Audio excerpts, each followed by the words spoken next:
अस्सलाम वालेकुम दोस्तों। दो मुसलमानों को आग में जला दिया गया। हज़रत उमर रज़ी अल्लाह ताला अन्हु के ज़माने में दो मुसलमान काफिरों के हाथों गिरफ्तार हो गए। जब काफिरों ने उन मुसलमानों की ताकत देखी तो अपने बादशाह से जाकर कहने लगे कि ए बादशाह सलामत, इन दोनों मुसलमानों को कत्ल करने के बजाय अगर हम इन दोनों के साथ कुछ ऐसा करें कि ये हमारे दीन को ही अपना लें और इस्लाम को छोड़ दें तो ये हमारे लिए बहुत बेहतर होगा, क्योंकि इनके चेहरों से ऐसी बहादुरी टपकती है कि ये दोनों आपकी फ़ौज के कमांडर बन सकते हैं। लिहाजा बादशाह के हुक्म पर उन दोनों मुसलमानों के साथ हर ऐसी कोशिश की गई कि जिसकी वजह से वो काफिरों के दीन को पसंद कर लें और इस्लाम छोड़ने पर मजबूर हो जाएं।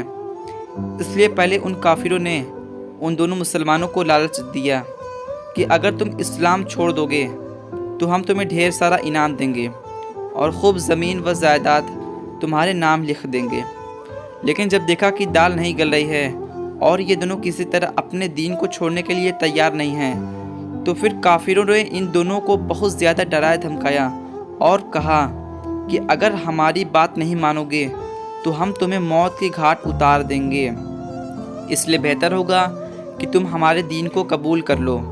लेकिन उन दोनों मुसलमानों का जवाब यही था कि ऐ काफिरों, तुम लोगों को जो करना है कर डालो, हम किसी हाल में भी अपने दीन को छोड़ने के लिए तैयार नहीं, और तुम लोग ज़्यादा से ज़्यादा हमारा क्या बिगाड़ सकते हो, बस यही कि हमें मौत के घाट उतार दोगे तो तुम उतार दो, हम तो अल्लाह की खातिर शहीद होने के लिए तैयार हैं। काफिरों ने जब उनकी तरफ से ये जवाब सुना तो वो सटपटा गए और परेशान होकर कहने लगे कि अब इनके साथ क्या किया जाए, यह तो किसी हाल में भी अपना दीन छोड़ने के लिए तैयार नहीं है। आखिर थक हार कर काफिरों ने यह प्लान बनाया कि हम एक जगह तेल गर्म करेंगे और फिर इनमें से एक को उस खौलते तेल में डाल देंगे, शायद उसकी वजह से दूसरा डर जाए और हमारे दीन को कबूल कर ले।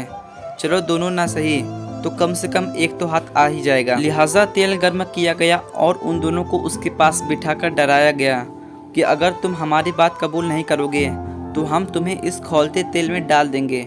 काफिरों ने जब देखा कि वो दोनों अपनी बात पर जमे हुए हैं तो उन्होंने उनमें से एक को उठाकर खौलते तेल में डाल दिया।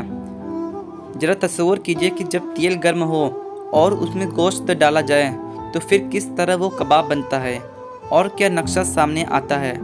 तो उस मुसलमान बंदे का खौलते तेल में पड़ते ही क्या हाल हुआ होगा। उन दोनों में से जब एक इस तरह खौलते तेल में जलकर कबाब बन गया तो लोगों ने दूसरे के चेहरे के हाव भाव देखे।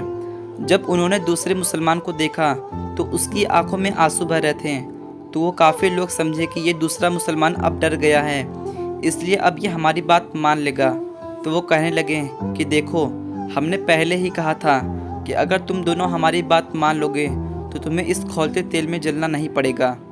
चलो जो हुआ तो हुआ, उसे भूल जाओ और हमारी बात मान लो। उस मुसलमान ने जवाब दिया कि ए काफिरों, तुम क्या समझते हो कि मैं मौत से डर गया? तो ऐसा हरगिज़ नहीं है, बल्कि मैं तो ये सोच कर रो रहा हूँ कि मेरे अल्लाह ने मुझे सिर्फ एक ही जान दी है और वो अभी तेल में जलकर ख़त्म हो जाएगी। ऐ काश कि मुझे मेरे अल्लाह ने 100 जानें दी होती तो मैं अपनी हर जान अल्लाह की खातिर कुर्बान कर देता। ये सुनकर बादशाह को बहुत तेज़ गुस्सा आया और उसने कहा कि इस आदमी को फ़ौरन खौलते तेल में डाल दो। और फिर देखते ही देखते वो मुसलमान भी उस खौलते तेल में जलकर कबाब बन गए और अल्लाह के लिए शहीद हो गए। दोस्तों, अगर वाक़या पसंद आया हो तो लाइक करें और ऐसे ही हमारे वीडियोस को देखने के लिए चैनल को सब्सक्राइब कर लें और जाते जाते एक प्यारा सा कमेंट ज़रूर करें।